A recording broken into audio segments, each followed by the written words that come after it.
Bismillahirrahmanirrahim. Assalamualaikum warahmatullahi wabarakatuh.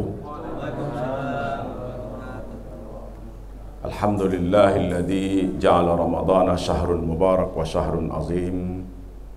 Asyhadu an la ilaha illallah wahdahu la syarika lah wa huwa rabbul arsyil azim. Wa asyhadu anna Muhammadan abduhu wa rasuluh al-mab'uts rahmatan lil alamin. Allahumma salli wa sallim ala sayyidina Muhammad wa ala alihi wa ashabihi ajma'in, amma ba'd. Faqala Allah subhanahu wa ta'ala fil Qur'anil Karim wa sadaqul qailin. Bismillahirrahmanirrahim. Ya ayyuhalladzina amanu taqullaha haqqa tuqatih wa la tamutunna illa wa antum muslimun. Sadaqallahul azim.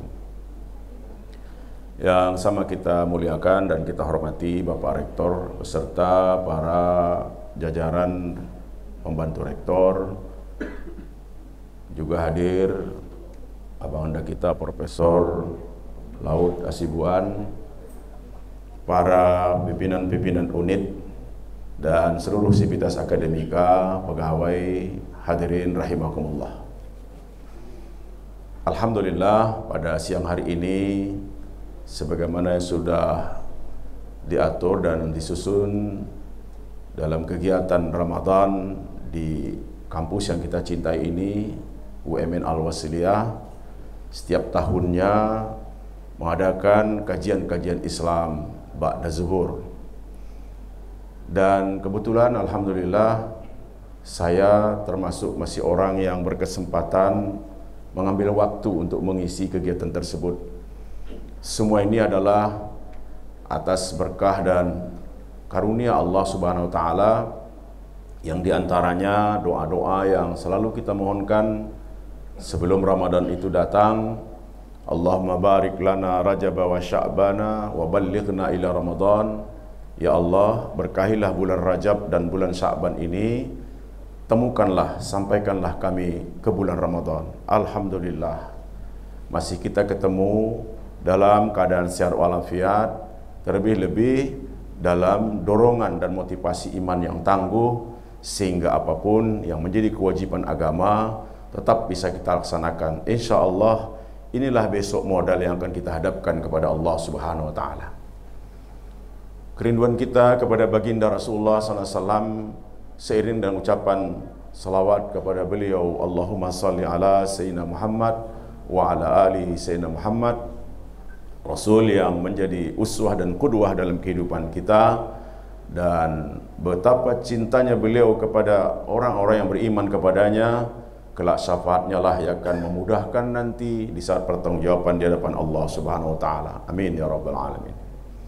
Bapak Rektor, Bapak-bapak hadirin yang dirahmati Allah.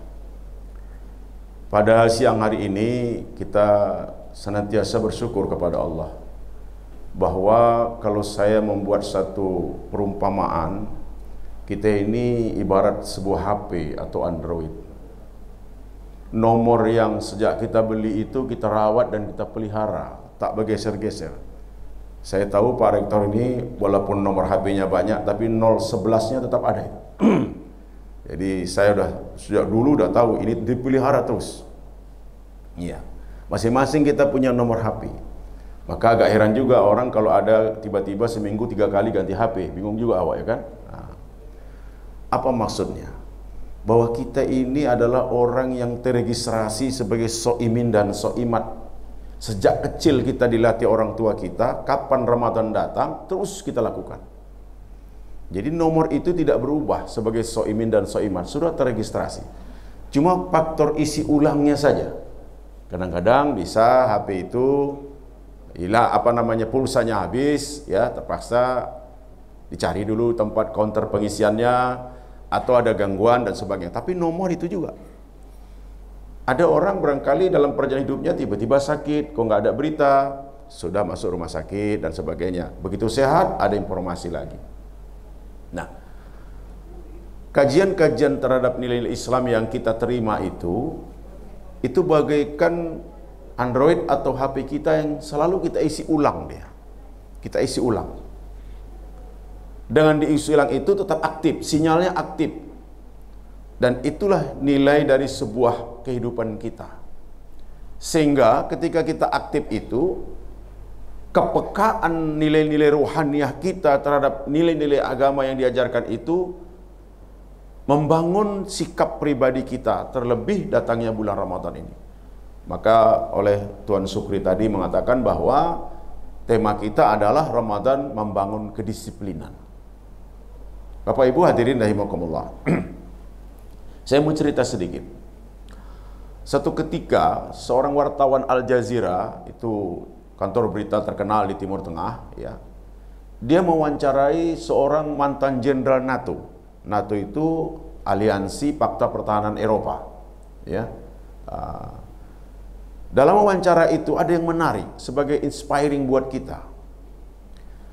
Dia tanya, Bapak Jenderal, kalau melatih rakyat biasa untuk bisa berdisiplin baris berbaris itu berapa lama waktunya? Jenderal itu menjawab lebih kurang 3 bulan kalau rakyat biasa.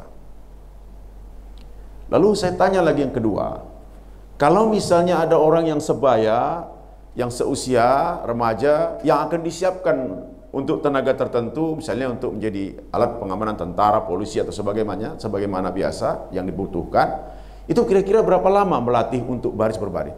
Lebih kurang 1 bulan latihan. Sesaat kemudian oleh wartawan tadi dibuka video. Video itu ketika bunyi qad qamatis salah, Allahu Akbar, la ilaha illallah. 4 juta orang sholat di Ka'bah, sekitar Ka'bah itu tanpa ribut, tanpa bersuara, tanpa dorong-dorongan, mengambil saf lurus semua, dan itu dipastikan satu bentuk disiplin luar biasa. Terperangah sang jenderal itu. Belum tahu saya ini ada sebuah pendidikan disiplin di sini, kata jenderal itu. Masya Allah. Ini menjadi inspiring dari kita dalam kehidupan kita, bahwa Islam lewat ibadah saja sudah melatih disiplin yang luar biasa.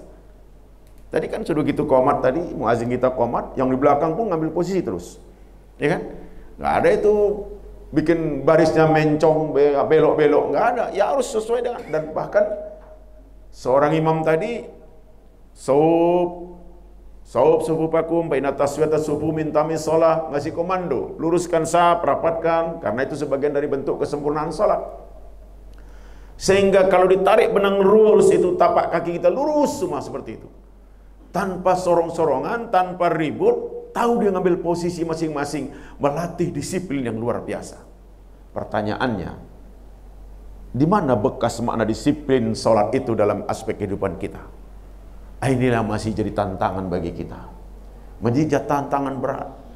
Padahal salat sudah membentuk, mengajarkan disiplin. Lalu yang lain-lain kenapa belum disiplin? Oh, mungkin ada orang menjawab, itu kan karena persoalan ibadah, yang lain tidak. Tidak. Sebagai seorang mukmin itu perilakunya, sikap itu yang dibentuk oleh ibadahnya itu melahirkan sikap yang terbaik dalam kehidupan itu. Inilah yang menjadi tantangan bagi kita. Ketika datang Ramadan, melatih lagi disiplin itu. Al-imsak, mengendalikan diri, menahan. Al-imsaku asyamu bimakna al-imsak anil akli wa syurbi wal jima'i wa ghairiha.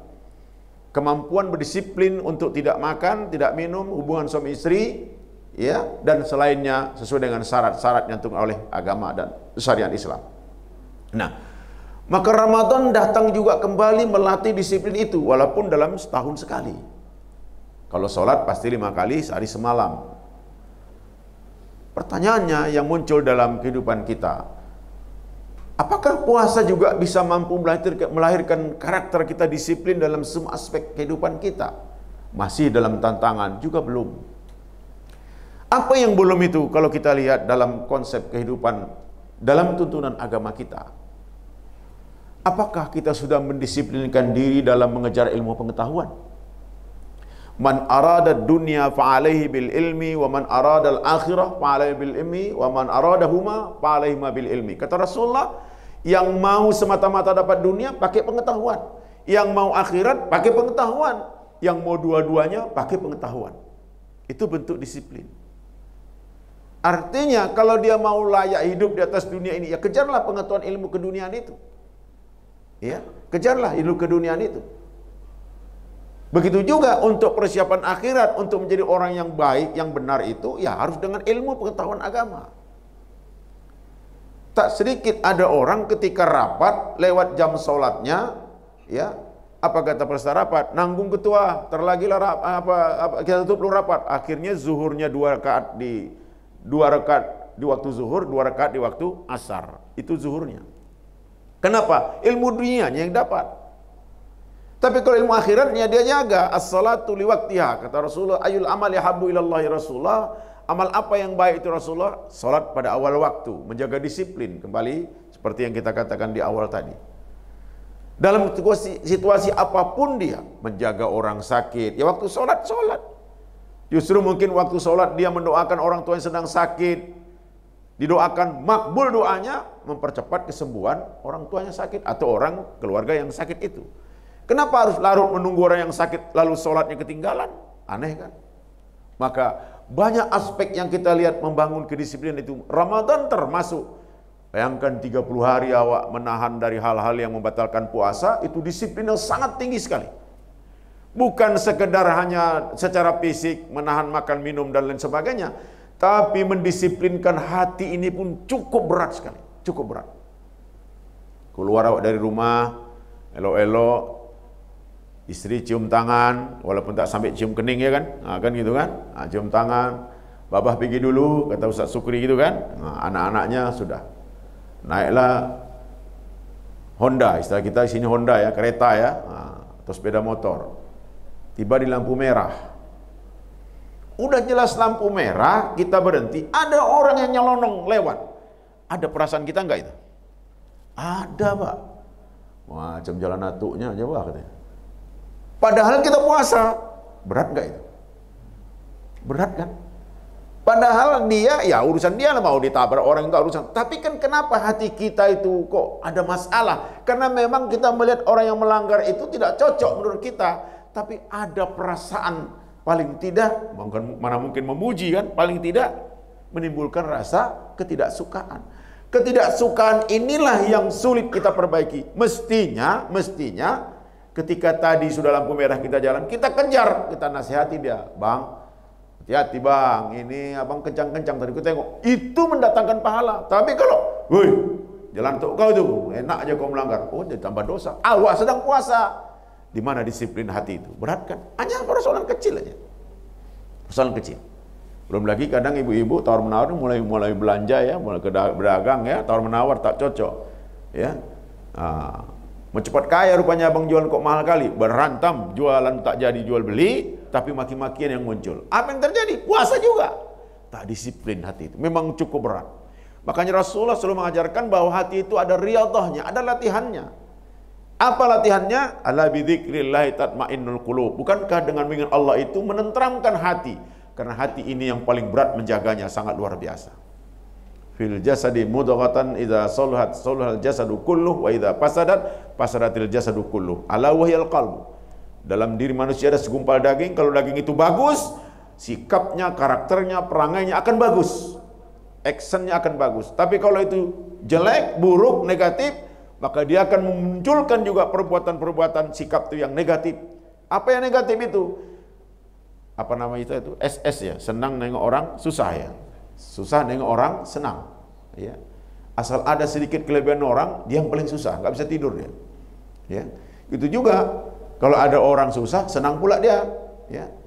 Oh, kau tengok tuh, udah melarat kali kawan tuh, ya kan? Rokok pun bagi 2 sebatang, kan itu kan? Udah parah itu kan? Kira-kira begitu. Hadirin yang dirahmati Allah. Memang memperbaiki hati ini cukup berat. Harus ada riyadhah. Riyadhahnya dengan memperbanyak zikir. Minimal zikir itu subhanallah walhamdulillah wala ilaha illallah wallahu akbar, itu minimal. Belum lagi zikir dalam arti kata mampu mengendalikan apa yang terjadi dalam pandangan mata kita. Segera kita beristighfar, itu dia.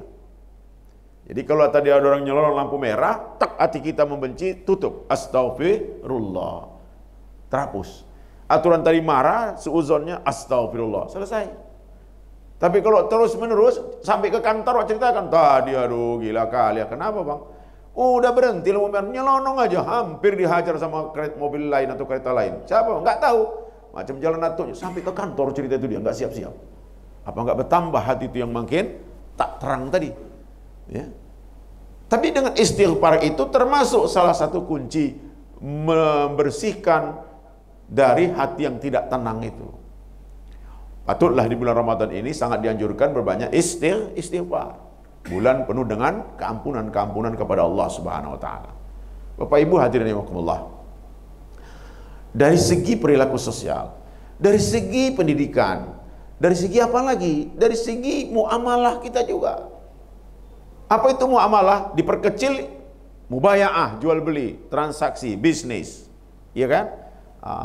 Itu pun terasa bagi kita. Rasulullah ditanya, ayul ahmali abbu ilallah ya Rasulullah, at-tajir wal fallah. Apa perbuatan kalau di dunia ini yang senang sekali Allah melihat hambanya ya Rasulullah? Ada dua pekerjaan kata Rasul, at-tajir wal fallah, pedagang dan petani katanya. Ya, pedagang dan petani. Di mana pedagang itu kok suka Allah melihatnya? Gampang bersedekah. Lebih sedikit satu garis, ya kan? Enggak timbul bakhil pelitnya. Udahlah itu, ya. Atau selalu berdamai sama si pembeli. Ya. Cuman nih, Bu, kurang lagi sedikit, Bu. Ya kan? Atau katakanlah kata-kata yang indah keluar dari si pembeli dan si penjual, ya. Saya beli, saya jual misalnya dengan kata-kata ijab dan qabul, ya. Bahkan mendoakan. Saya ini Pak, ini ada fotokopi nih di Garu 6 ini, orang Tanjung Balai, Pangkal ini. Saya asal fotokopi di situ, 2 lembarnya Pak Rektor saya fotokopi. Doanya bagus sekali. Hati-hati ya Pak di jalannya Pak. Nah, mudah-mudahan selamat saya doakan. Allahu Akbar. 2 lembar fotokopi, doanya bagus sekali. Jarang ada pedagang itu ya. Jarang ada, paling-paling bilang nanti datang lagi kemari ya Bang. Paling begitu, biasalah itu kan promosi. Didoakan ya, terkejut saya. Jadi senang saya dengan itu. Fotokopi ala sikitnya fotokopi, tapi doanya bagus sekali. Hati-hati ya Pak. Nah, pelan-pelan nanti kereta Bapak yo. Saya doakan selamat. Ya Allah ya Tuhan, bagus sekali pedagang ini. Ya. Apa ada kira-kira kalau 10 pedagang seperti itu, mungkin 9 nggak pernah mengatakan itu, satu lagi lupa. Ya. Hadirin rahimakumullah. Nah, ini dalam aspek yang disiplin dalam pengertian berdagang. Kata Rasulullah, al-fallah itu at-tajir adalah pedagang tadi, dia suka bersedekah. Lebih-lebih sikit ya, atau kurang baik segala macam, dan dia dengan itu dia melakukan hal-hal yang jujur. Ini Pak memang barangnya yang nomor 2-nya Pak, yang nomor 1 ini harganya beda karena modalnya lain, kan gitu kira gitu kan. Jarang ada pedagang gitu Pak, yang nomor 3 dibilang nomor 1, terpaksa harga nomor 1, begitu dipakai sebulan jebol alat mesin yang kita beli itu. Ya, apa yang terjadi? Si pedagang tadi menceritakan kepada, jangan kau beli ke toko itu ya, aku beli sebulan udah harga mahal jebol. Hancur dagang tuh gara-gara ya tadilah sistem media sosial segala macam. Saya teringat roti ganda Siantar ya. Kebetulan kemarin malam saya di Siantar dibelikan roti ganda. Rupanya udah ada label halalnya Pak Rektor. Alhamdulillah ya. Itu ya.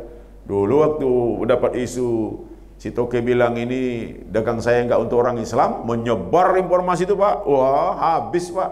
Hampir tutup, rontok semua. Udah ada label muslimnya, MUI-nya, ada label MUI-nya. Alhamdulillah sekarang naik bangkit. Kan alhamdulillah hidup lagi, bisnisnya ada tolong dan ada kepercayaan kepada orang Islam. Ini contoh. Nah, jadi disiplin dalam mubayaah, berdisiplin dalam berbisnis itu pun bahagian daripada prinsip Islam. Makanya kata Rasulullah mendapatkan kemuliaan orang al-tajir, orang pedagang, ya. Karena apa? Ada suka dengan sedekah di situ. Minimal keramah tamahannya, sikap dia melayaninya, ya. Jujur aja Pak, kalau kita lihat Chinese itu kalau dagang, kadang nggak sadar 2 jam nunggu barang tua, ya kan. Toke ada ini, ada, tunggu bentar ya. Dia cakap bahasa Toke, mana belak ngerti awak, ya kan. Bahasa Mendeling, atau ya Pak Luhut ya. Cakap dia, tunggu sebentar ya, ya dasar di jalan. Ditunggu, dia dapat untung, kawan tuh dapat untung, 2 untung sama orang tuh. Kalau awak, Pak Haji pula itu, Pak Haji ada gini. Kurasa dia selama sebanyak toko ini tak ada toko cari. Entahlah ke Jakarta kau kata, ya Allah, suruhnya jauh-jauh beri kayak gitu kan. Ini kan tidak prinsip seorang pedagang yang berdisiplin dalam rangka membangun ukhuwah kebersamaan itu. Dalam mubayaah berbisnis. Dalam aspek apa lagi? Tadi pendidikannya, segala macam, dan masalah-masalah rumah tangga.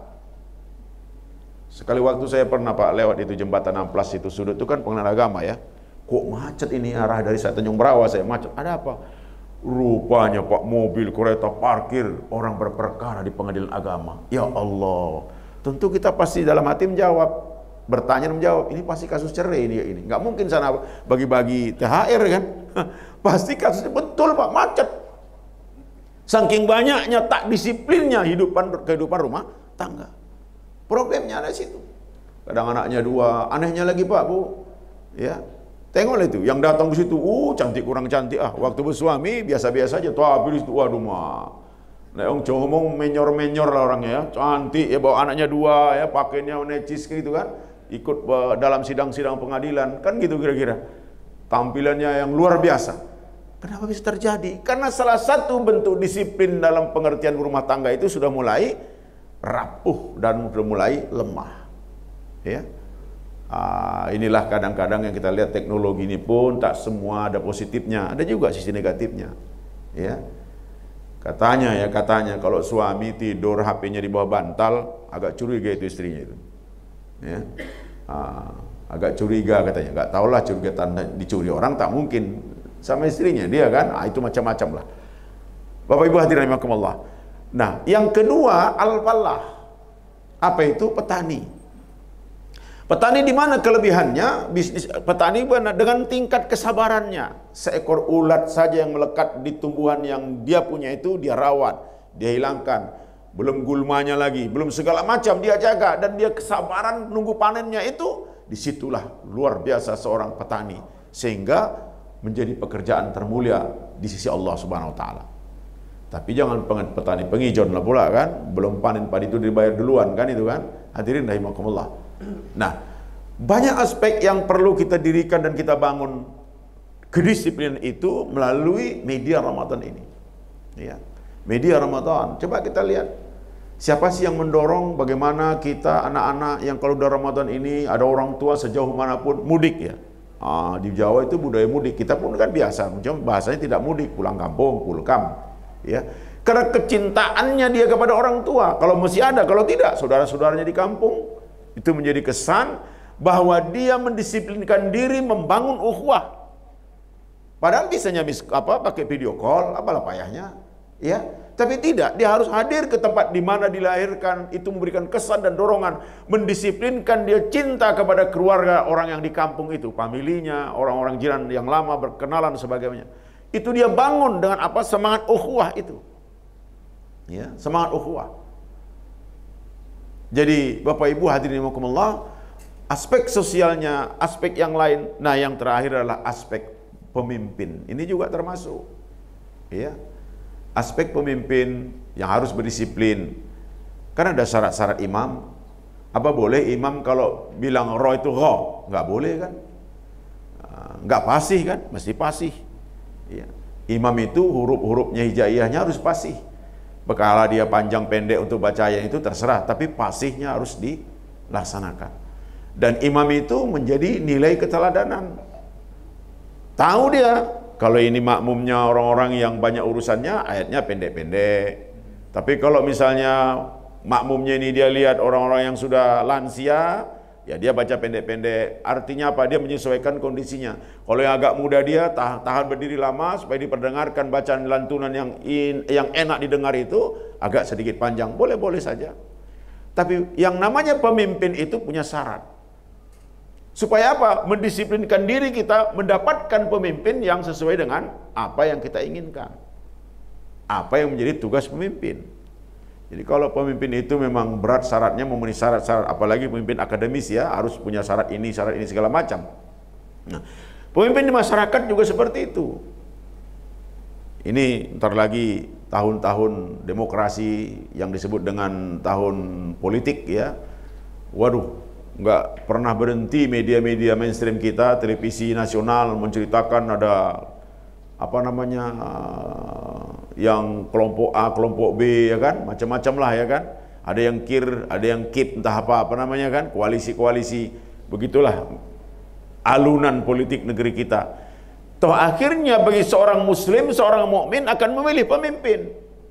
Siapa yang dipilih pemimpin itu? Ya tentu syaratnya muslim. Muslim yang seperti apa? Yang taat kepada prinsip-prinsip keislamannya.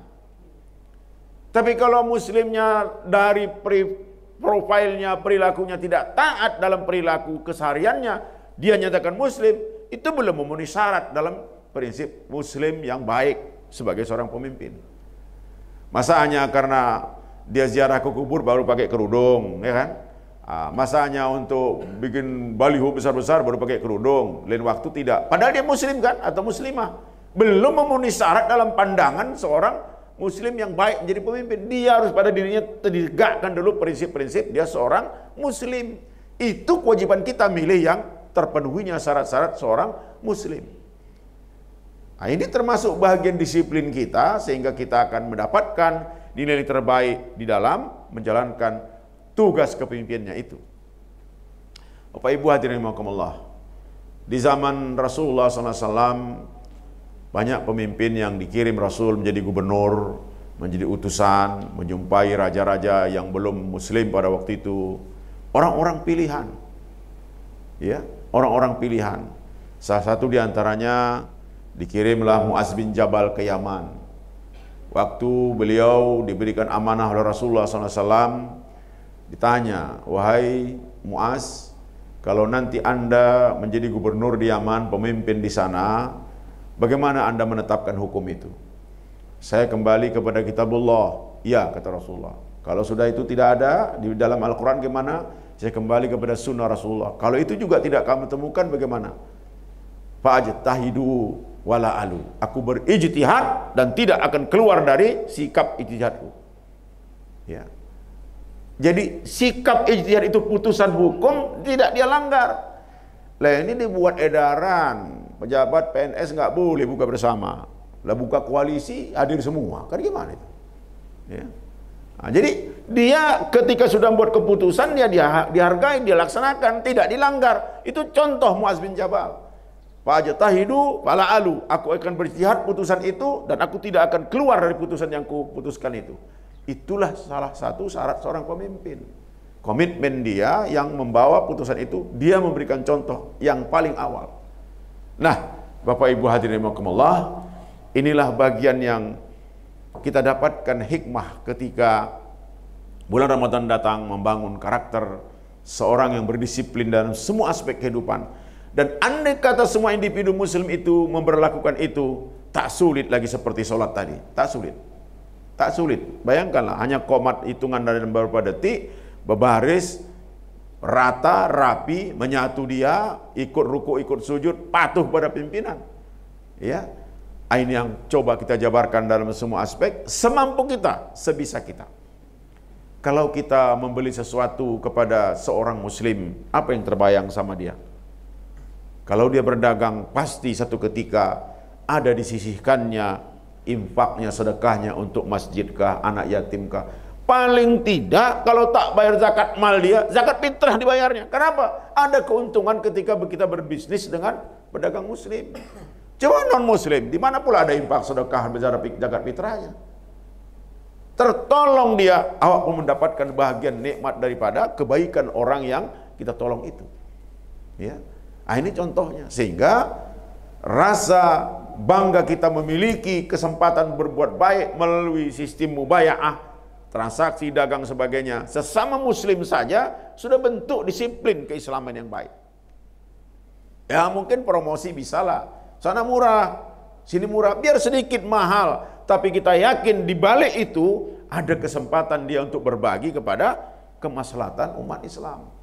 Pasti insya Allah. Nggak mungkin nggak ada proposal masjid ke tokonya itu, ke tempat dia bisnis. Pasti ada. Nggak mungkin proposal anak yatim tak pernah masuk ke situ. Pasti ada. Dan pasti akan terbuka hatinya. Apalagi ditolong oleh saudara-saudara muslimnya berbisnis dengan dia. Dan itu menjadi petunjuk bahwa kita sudah berdisiplin dalam bentuk berdagang, berbisnis yang menolong orang di belakang kita dengan kemaslahatannya. Bapak Ibu hadirin rahimakumullah, inilah barangkali yang dapat sampaikan pada kesempatan yang berbahagia ini. Tentu kita berharap mudah-mudahan apa yang bisa kita kontribusikan di dalam membangun disiplin dari berbagai aspek, kita lakukan itu sebisa dan sekuat kita, sehingga kelak yang namanya Ramadan melahirkan orang-orang berkarakter disiplin, membangun sikap istiqomah, dan itulah besok menjadi modal kita menghadap Allah Subhanahu wa taala. Demikian, terima kasih, mohon maaf. Nasrum minallahi wa fatun qarib wa basyiril mu'minin. Assalamualaikum warahmatullahi wabarakatuh.